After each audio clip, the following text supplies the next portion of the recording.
Brendan King, we're here, the South Bend Cubs. You are the play-by-play man, or one of the play-by-play men for the South Bend Cubs in South Bend, Indiana. How exciting is it for you to be working in baseball? I know you've worked some other places, but why don't you tell our listeners and our viewers and our readers a little bit about yourself and who you are, because I know you're good and I've listened to you. Well, I appreciate it, Kyle. I'm honored that you guys were asking me for an interview, but yeah, it's my third year in baseball overall, second year professionally, and now I'm the #2 voice of the South Bend Cubs here, working alongside Darren Pritchett, who of course has been here since 2015, since they rebranded from the South Bend Silverhawks, now at the South Bend Cubs. But to give you a review about where I've been and what I've done, started broadcasting in high school with the Lincoln Way East Griffins. That's where I went to high school in Frankfort, Illinois. Started as a freshman. They gave me an opportunity, and by the time I blinked, I was a senior and 4-year play-by-play announcer of football and basketball at East. And then that was the process of starting to look at college. And I think we started looking, my dad and I, at schools probably when I was a sophomore.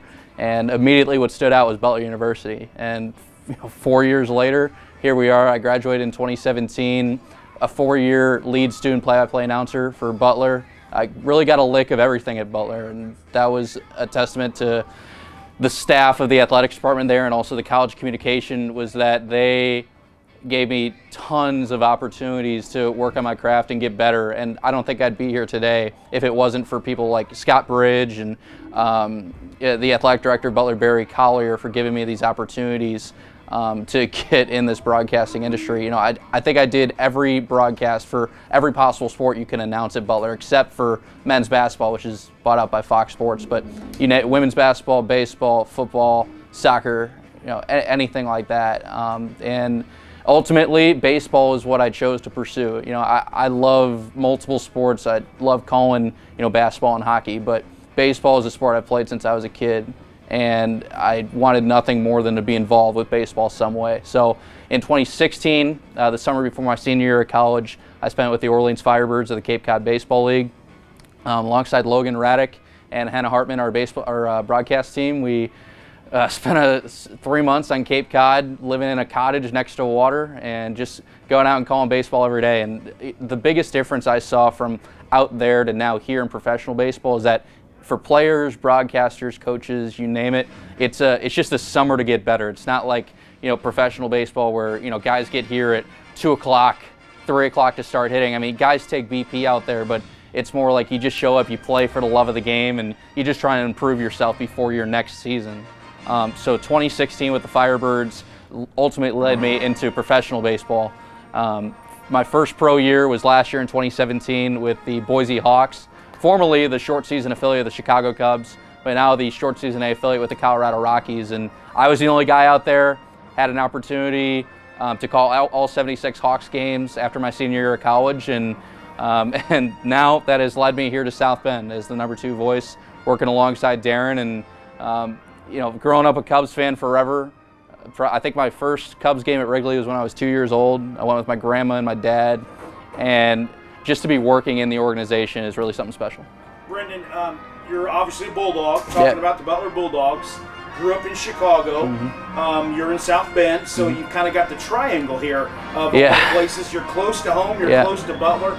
You know, we're sitting here doing this interview in the home plate suite here at the South Bend Cubs, Four Winds Field, just such a beautiful place. I've listened to you, and I'm very impressed how you call games, and you've done just a marvelous job. But what are your thoughts on minor league baseball versus professional baseball? And I mean, we all love the Chicago Cubs. I love the Chicago Cubs. But minor league baseball is a different animal. It's family friendly.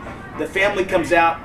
What's different in your style that you kind of get the fans involved, you know, before the game and just family entertainment? Yeah, I think minor league baseball gives the fans an avenue to get involved with players, coaches, and broadcasters. You know, you see people here in South Bend, I mean, you know, they line up and get the autographs down the lines and really get to know the players. Obviously, you know, when a guy gets to Wrigley, you know, the access to a player kind of dips a little bit just because it's more private and they have a bigger outlet to almost hide themselves. But here in minor league ball, you know, they're exposed to everything. I mean, they get to meet fans, They get to interact with fans, and at the same time, that creates special bonds. I think is very, very something that people really treasure here in minor league baseball. You know, I've seen it for 2 years now. In Boise last year, you know, we had some high-end Colorado Rockies prospects, and it was cool to see that city get behind those Rockies prospects.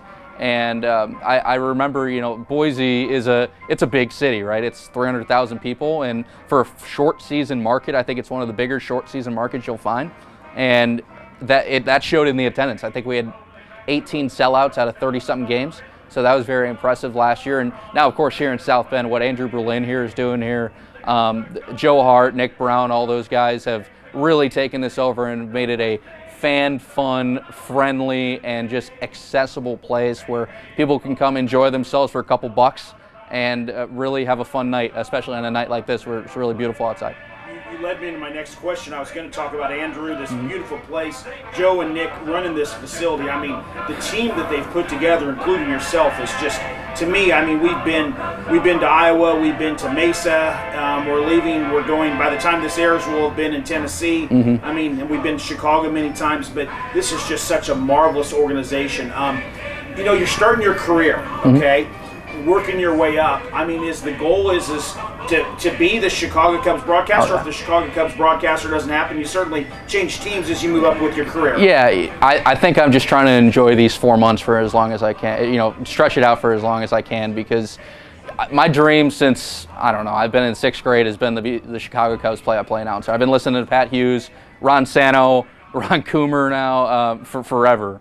And if that happens, that's unbelievable, because there are so many people out there that are gunning for the same type of job, same type of position. But I think I really made it a priority for myself last year in Boise. Unfortunately, my godfather and uncle, Dan King, passed away the 2 weeks after I graduated college, and that kind of really what became my driving force.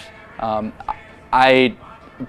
going to work as hard as I can to get there, and to me, I'm not going to let anybody beat me. It's just a matter of showing up to the park every day, doing your best, working your hardest, staying positive, and just being able to enjoy yourself. I think you got to enjoy every spot. I loved Cape Cod. I loved Boise. I love it here in South Bend. My dad is a Notre Dame graduate, so I think the biggest smile was on his face when I got hired here.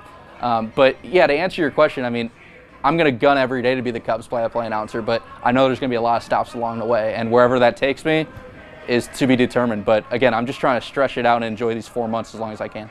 Brendan, I'll finish up with this. You know, I've watched your work. I've got to know you a little bit this summer. You know, you're a marvelous broadcaster. Marvelous. I mean, I've been, you know, around. I'm old. You're young.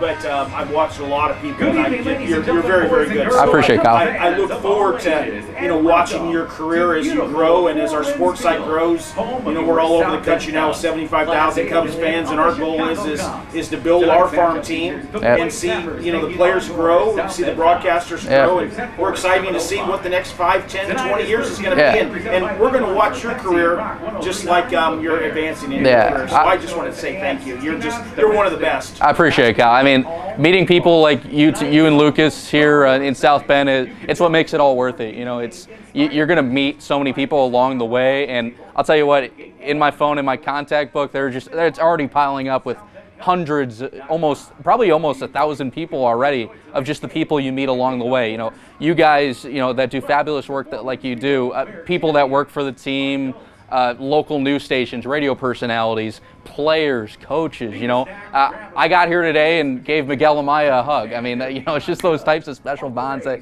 you meet with these guys, and Amaya is more than likely going to play in an MLB ballpark someday. It's very special. Thanks, Brendan, so much. Thanks, Kyle. Appreciate it.